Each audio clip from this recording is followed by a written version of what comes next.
Russian superiority on the battlefield in Ukraine continued in May. They have launched another expected offensive across the border on Kharkiv, and there are rumors of plans for one more attack on Sumy in the foreseeable future. Ukraine is defending hard to prevent any major Russian territorial success at a time when it struggles with manpower and ammunition. But Russian pressure could become overwhelming at some point, and this may have horrible consequences for Ukraine. Welcome to another update on the war in Ukraine. Fans of modern warfare would surely enjoy our series on the World War II North African campaign and Pacific War, available exclusively to our YouTube members and patrons via the links in the description and pinned comment. Join their ranks and watch the series on the Albigensian Crusade, Fall of Sparta, First Punic War, Italian Reunification Wars, History of Prussia, Biography of Sulla, Russo-Japanese War, Reconquista, Persian Wars, and War of Spanish Succession, and much more. Thanks for supporting us. In the early morning of May 10th, the Russian army launched its second offensive on Kharkiv. Remember, right at the beginning of Putin's full-scale invasion in February 2022, his army attempted to capture Ukraine's old capital, but failed miserably. They were eventually forced out from the outskirts of Kharkiv and the occupied areas of the oblast after Ukraine's successful fall counteroffensive in 2022. After shelling the Ukrainian positions with glide bombs and artillery, 4 to 5 Russian battalions crossed the border, launching 2 axes of attack towards Lipsy and Vovchansk. In the Lipsy area, the Russians captured several villages, and according to the Ukrainian military correspondent Yuri Butysov, they established a foothold 5 kilometers deep and 10 kilometers wide. They also captured several villages around Vovchansk, as the 125th Territorial Defense Brigade gave up its positions under relentless Russian shelling. Initially, Ukrainian sources downplayed this rapid advance, arguing that the Russians had managed to capture only the grey zone, which was unmanned or sparsely defended by the Ukrainian army. Of course, it is impractical to defend every inch of the border area, if at all possible, since the Russo-Ukraine border is so long. However, many reports about the construction of defensive lines on the northern border with Russia created a sense that at the very least, the Russians would be met by minefields after crossing the border. According to Ukrainian Special Forces officer Denis Yaroslavsky's social media post, there were no mines on the axis of Russian advance towards Vovchansk. Reports from the Lipsy axis paint a similar picture. There are claims of anti-tank pyramids just lying on the ground, not being properly erected. Yaroslavsky stated, "For 2 years, concrete fortifications of -3 floors were supposed to stand on the Ukrainian border, and there were not even mines. We come to the opinion that this is either a crazy theft or deliberate sabotage." According to the leader of the Special Forces unit Kraken, Nemichev, officials who approved the completion of fortification works have already been dismissed, which demonstrates the recognition of a failure on the Kharkiv front. An article in The Economist cited an anonymous Ukrainian official claiming that Zelensky would yell at generals, accusing them of not giving truthful information about the situation on the battlefield. Even if that is the case, in public he dismissed claims of poor fortifications. Another reason for the initial rapid advance may have been the malfunctioning of Starlink communication terminals. According to the Washington Post's report, the Russians managed to disable Starlinks on May 10th, which prevented the Ukrainians from seeing through their recon drones. This obviously had a significant detrimental effect on their ground communication as well. The Ukrainian command sent reinforcements to the Kharkiv front, recognizing the risk of a breakthrough. Sources mention the role of the 57th Motorized and 92nd Assault Brigades and the Kraken unit in halting the Russian advance. All in all, the Russians have managed to capture at least 13 villages on the border as of late May. Their tactic is the usual: massive shelling of the target area, causing destruction of fortifications and buildings that Ukrainians can use in defense, followed by so-called meat assaults. They often result in significant casualties for the Russians, which does not prevent them from advancing, even if slowly. Nevertheless, in the past week, the Russians have not achieved any notable advance in either sector. In Vovchansk, the Ukrainian defense is holding, using the river Vovcha as a natural defense. Moreover, reports of successful Ukrainian counterattacks regaining ground in this sector emerged in late May. On the other axis, the Russian units have been stopped somewhere on the outskirts of Lipsy. So far, they have not deployed a massive force on the Kharkiv front, as sources report about 2,000 Russians engaged in fighting, with 2,000 additional men in the immediate reserve. Even if the Russians use all of the forces currently gathered in Kursk, Bryansk and Belgorod Oblast, roughly 30 to 35,000 men, it might not be enough to capture Kharkiv. Moreover, according to the Ukrainian military analyst Konstantin Meshevets, the Russians have gathered 9 to 10,000 men in Kursk Oblast, which are expected to launch an offensive on Sumy. Budinov has already predicted an imminent offensive on Sumy. Along with that, Zelensky has warned about the Russian massing of forces in the vicinity of Graveron on another sector of the state border. If indeed the Russians launch these two offensives, it means that their goal is probably to stretch the undermanned Ukrainian army as much as possible in the north. Their strategic intent is quite clear as well. Ukraine has just recently adopted a mobilization law, and the creation of new brigades and replenishment of existing ones will take a few months. At the very least, the Russian new northern offensive forces Ukraine to deploy its precious strategic reserves to this front, along with possibly committing forces from its extremely important Donbass reserves. Curiously, the Russians did not send any mechanized troops to take advantage of their breakthrough, which was the case in their April victory in Ocheretina too. Again, this can point to a lack of truly mechanized units in the Russian army, with tanks and armored vehicles dispersed among brigades fighting in Ukraine, or to a conservative tactic of the Russian command, relying on a creeping pace of advance and infantry, rather than rapid movement, which may create logistical difficulties like it did at the beginning of the war. At this point, the Russians lack the necessary manpower on the border to capture Kharkiv. At least publicly, Putin has stated that they have no immediate plans to capture Kharkiv, instead claiming that the purpose of this offensive is to create a buffer zone to protect Russian borderlands from Ukrainian shelling and attacks. But this public statement may also have been made due to a less than expected advance, or simply as a recognition of a long battle, which the Russians may have to fight to capture Kharkiv. The final notable detail regarding the Russian offensive in Kharkiv is that a few days before it was launched, the Russians restarted assault operations in the Kupiansk sector as well. They have recaptured Kislivka and Kotelyrivka there. Syrskyi has already warned of a problematic situation emerging there, and some analysts claim that these two operations may be connected with the aim of enveloping a large number of Ukrainian forces between Kupiansk and Kharkiv. This may be an ideal scenario for the Russians, but at this point there is no immediate threat of such a major Ukrainian collapse. The threatening situation in Donbass continues as well. There have not been any significant breakthroughs in this region in May, but the Russians are still advancing slowly but steadily. According to some Ukrainian sources, in the Bakhmut sector, the Russians fully recaptured Klishchiivka and Andriivka on May 22nd, after losing these during the summer counter-offensive by Ukraine. Heavy battles continue in the Chasiv Yar sector as well. There are conflicting reports about the extent of the Russian position there, as some claim that the Russians have established a foothold beyond the Savitsky Donets Canal, both inside the city limits and in the south. The Russians have also expanded their area of control in the Ocheretina salient by capturing Arkhangelsk, Keremik, and Novokalinove.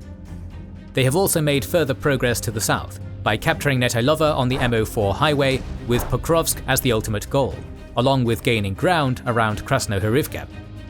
The ultimate aim of this axis is to reach another logistical node of Kurikova. The Russians have also captured Amanska, along with Berestova and Bilohorivka on the administrative border of Donetsk and Luhansk oblasts. At this point, the Russian Donbass offensive remains its primary focus. The minimum political goal of Putin's war in Ukraine is the capture of the rest of Donbass. There is a lot of attention paid to the Kharkiv offensive, but the Russian command continues to dedicate most of its forces to succeeding in Donbass. The most notable development from other fronts was the capture of Robotyne on the Zaporizhia front on May 17th. The liberation of this town was one of the bright spots of the summer counter-offensive, but the trend of reversal of all the gains Ukraine made in 2023 continues. Manpower shortages remain one of the fundamental problems behind the recent Ukrainian setbacks, but steps are being taken to rectify the situation. First of all, the mobilization law was signed in April, and Zelensky has stated that Ukraine is currently in the process of creating new brigades. Moreover, he signed a bill allowing for voluntary recruitment of convicts to the Ukrainian army in exchange for conditional release from prison. MP Arakamia stated 4.5 thousand convicts have already agreed to serve in the army, and 15 to 20,000 convicts can be mobilized through this scheme. This is one of the ways Russia has been recruiting personnel for its army since the start of the war, and the Ukrainian government has finally decided to use this method. The biggest difference is that in Ukraine, the law prohibits those convicted for violent crimes, drug trafficking, terrorism, and rape to be recruited. At this point, the Ukrainian army needs all the fresh recruits they can get to counter more than 500,000 soldiers that Russia has in Ukraine now, according to the Ukrainian Ground Forces commander Alexander Pavlyuk. The Russian war machine keeps recruiting new men by signing contracts on terms which are very favorable for ordinary Russians, so the losses that the Russian army suffers have so far not created any major difficulties for them. It seems like Russian society is very tolerant of massive war losses, or has stopped caring about the war altogether, as some polls show. One of the most curious developments from the Russian side in May was the appointment of the new defense minister. Sergei Shoigu, who has been scapegoated for all the failures of the Russian army in Ukraine and heavily criticized by the Russian pro-war community, has finally been dismissed from his position in favor of the former Minister of Economy Andrei Belosov.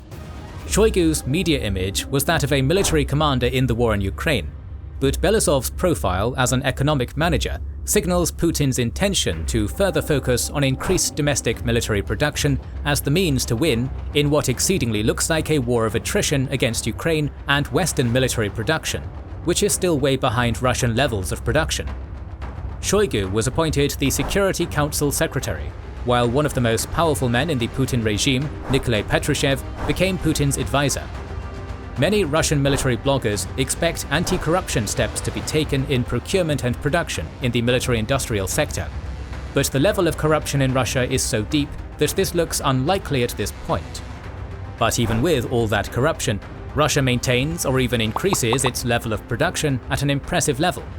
Sky News cited open-source research from the US-based consulting firm Bain & Company, which expects Russia to produce 4.5 million artillery shells in 2024.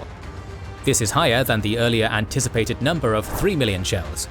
For comparison, the United States and European countries are expected to produce some 1.3 million shells in 2024. Moreover, it costs roughly $4,000 to produce one NATO standard 155mm shell, while a Russian 152mm shell costs $1,000 to produce. The advantage that Ukraine has in that regard is that 155mm shells are more accurate. Russia has also been mass-producing glide bombs, which have had a devastating impact on Ukrainian defenses. FAB and KAB bombs are used to obliterate buildings and fortifications in cities and villages attacked by the Russians. According to Zelensky, the Russians launch more than 3,000 KAB laser-guided bombs every month. There has also been a fascinating open-source investigation of the Russian military depots. It says that Russia has used nearly 32% of its pre-war vehicles, which have decreased from 15,152 in 2021 to 10,389 in May 2024. There are only 922 MTLB armored fighting vehicles remaining in storage out of 2,527, 244 BMD amphibious infantry fighting vehicles remaining out of 637. It is also notable that no newer BTR-60, BTR-70 and BTR-80 model vehicles are visible in the satellite images of Russian military storages, as the Russians may have used all of them or are currently using them in Ukraine. This is consistent with the theme we have discussed earlier. The Russians have used a significant portion of their newer tanks, vehicles and artillery, and are now deploying older, hastily upgraded Soviet-era equipment. But they still have a lot of them, and the manpower advantage that the Russians have negates any deficiencies that their older equipment may have. The Russians have also reportedly increased the rate of production of Shahed suicide drones. According to the Wall Street Journal report, Russia has already produced 4,500 Shaheds by April and plans to manufacture 6,000 annually. It is not a secret that Ukraine has been mass-producing drones of various kinds too. In his interview with the domestic press, a Ukrainian state arms producer made a bold claim of producing the same number of Shahed-like drones as Russia does. Ukraine regularly uses kamikaze drones on Russian military and industrial objects. but they use their domestically produced weapons for this purpose, as Ukraine's Western allies do not all authorize the use of their weapons on targets in Russian territory. This was one of the hotly debated topics of May. Particularly, the United States and Germany have long opposed the use of their weapons to target Russian soil, in fear of escalation, which has given the Russians an advantage. For instance, it has been known for months that the Russians were massing troops on the border with Kharkiv, but this ban had prevented the Ukrainian army from striking them with Western equipment. They are using artillery and MLRS quite freely from Belgorod Oblast to target Kharkiv. Furthermore, the Ukrainians have to wait for Russian missiles to enter their airspace to shoot them down. They cannot target Russian airfields on Russian soil. But in May, the ice finally broke. The British Foreign Minister David Cameron announced that they would allow the Ukrainians to use their weapons within Russia. The Kremlin responded to this with its usual nuclear blackmail and threats of strikes on Britain. But, quite surprisingly, it did not stop the Western leaders from changing their policy on this matter. It is believed that the US State Secretary Blinken's visit to Kyiv played an important role here, as he began to advocate allowing the Ukrainians to use their weapons within Russia after returning home. Then the NATO chief Stoltenberg spoke in favor of it. French President Macron stated that they would allow the use of Scalp-EG missiles against sites which Russia uses to launch missiles at Ukraine.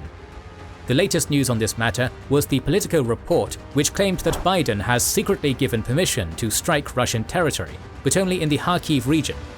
So another supposed red line will likely be crossed very soon. Western countries have also continued delivering military aid to Ukraine, even though Zelensky voiced his dissatisfaction with late deliveries of pledged weapons. But still, in comparison with where things were a few months ago, there is considerable progress for Ukraine on this front, and perhaps the all-important shells are already arriving to the Ukrainian army. In May, the United States pledged 3 separate military aid packages with a total worth of $2.75 billion.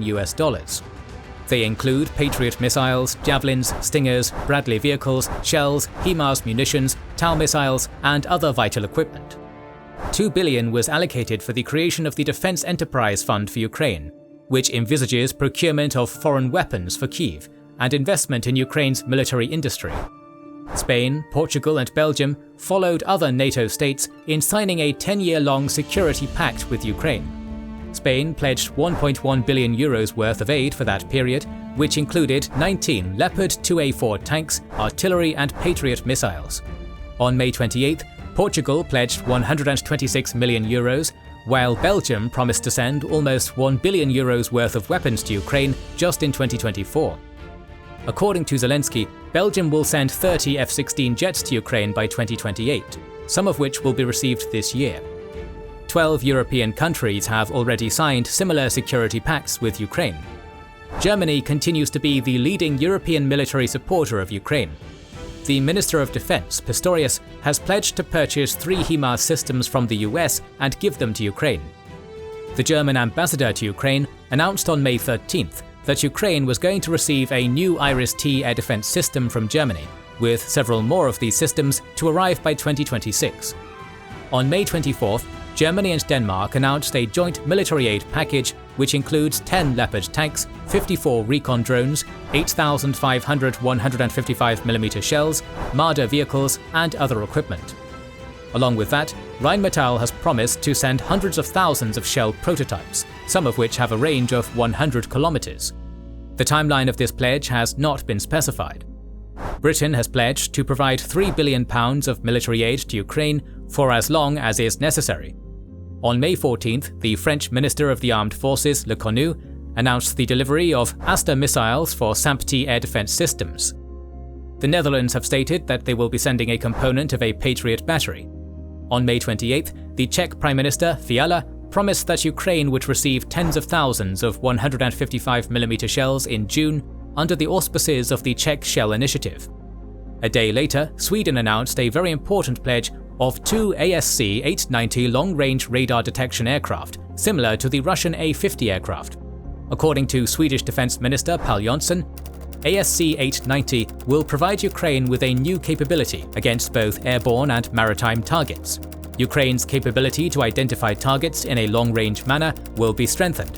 They will act as a force multiplier with the introduction of F-16. Sweden has also pledged its entire reserve of PBV-302 armoured personnel carriers, along with unspecified tanks, ammunition and other equipment. This is an impressive batch of military aid to Kyiv, but the timing is of the essence for the Ukrainian army at these challenging times. The Dutch government stated on May 6th that they expect the first F-16s from the Netherlands to be sent to Ukraine in the fall of 2024.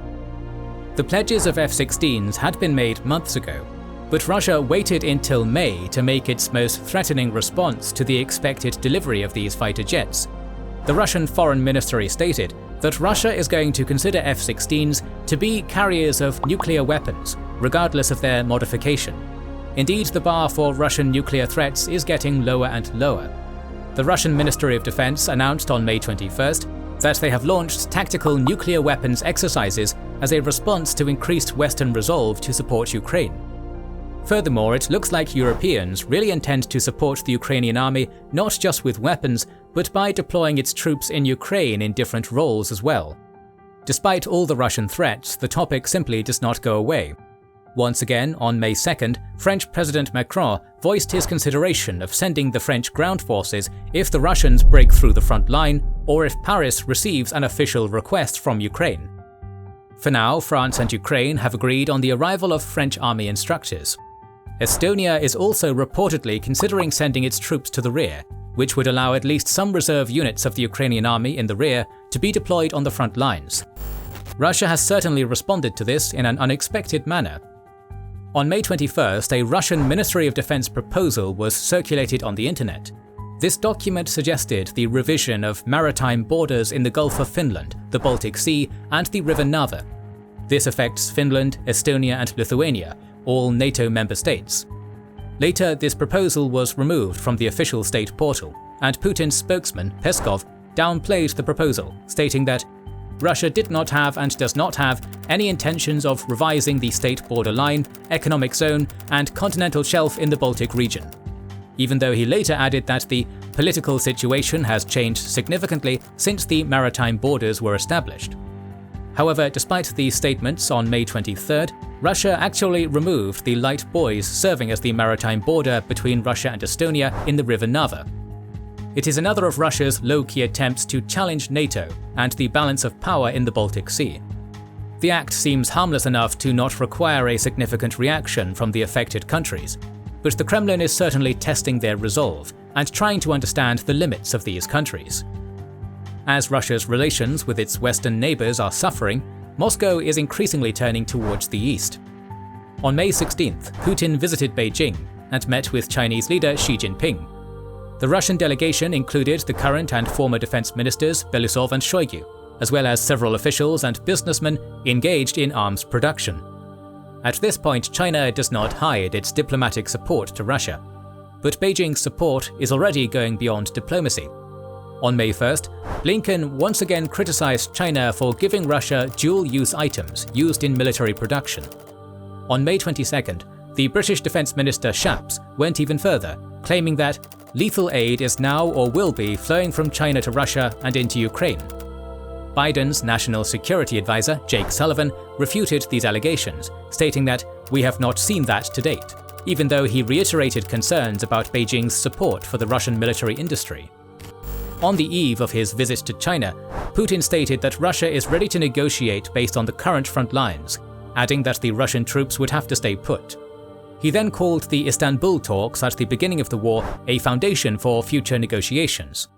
Kyiv's foreign minister Kuleba argued that these statements serve the purpose of creating illusions among their Western allies regarding Moscow's intentions to end the war in order to undermine the Ukraine-initiated peace summit that will take place in Switzerland in June. Putin currently has no desire to end his aggression against Ukraine. Only the principled and united voice of the global majority can force him to choose peace over war. Ukraine has already mentioned 3 provisions they intend to discuss at the summit, to which Russia has not been invited. First, nuclear security, second, food security, and third, the exchange of all POWs and the return of kidnapped Ukrainian children. Zelensky once again refused to consider a temporary ceasefire, arguing that they had already agreed once on this with Putin in Normandy. For obvious reasons, which we have discussed in our videos over and over again, Kyiv does not trust Putin's peace initiatives, since they believe that the Kremlin's sole intention of a temporary ceasefire is to properly prepare for another round of aggression against Ukraine. The Russian army continues to hold superiority on the battlefield, but the recruitment of fresh troops and the arrival of Western weapons in Ukraine in the upcoming months may mean that Russia only has a few more months of its overwhelming manpower and firepower advantage. Hence, the Kremlin is pushing hard to achieve concrete results on the battlefield, threatening Ukrainian defenses on the Donbas and Kharkiv fronts before they lose this overwhelming advantage. But for now, the strategic initiative remains with Russia. Now let's look at the visually documented losses on both sides compiled by the Oryx military blog. As of May 31st, Russia has lost at least 3,077 tanks, 6,665 vehicles, 278 command posts and communication stations, 1,235 artillery systems and vehicles, 379 multiple rocket launchers, 114 aircraft, and 137 helicopters. Ukraine has lost at least 833 tanks, 2,588 vehicles, 19 command posts and communication stations, 579 artillery systems and vehicles, 72 multiple rocket launchers, 88 aircraft, and 46 helicopters. We'll continue talking about this war in the coming weeks, so make sure you are subscribed and have pressed the bell button. Please consider liking, subscribing, commenting, and sharing, it helps immensely. Recently, we've started releasing weekly Patreon and YouTube member-exclusive content. Consider joining their ranks via the link in the description or button under the video to watch these weekly videos, learn about our schedule, get early access to our videos, access our private Discord, and much more. This is the Kings and Generals channel, and we will catch you on the next one.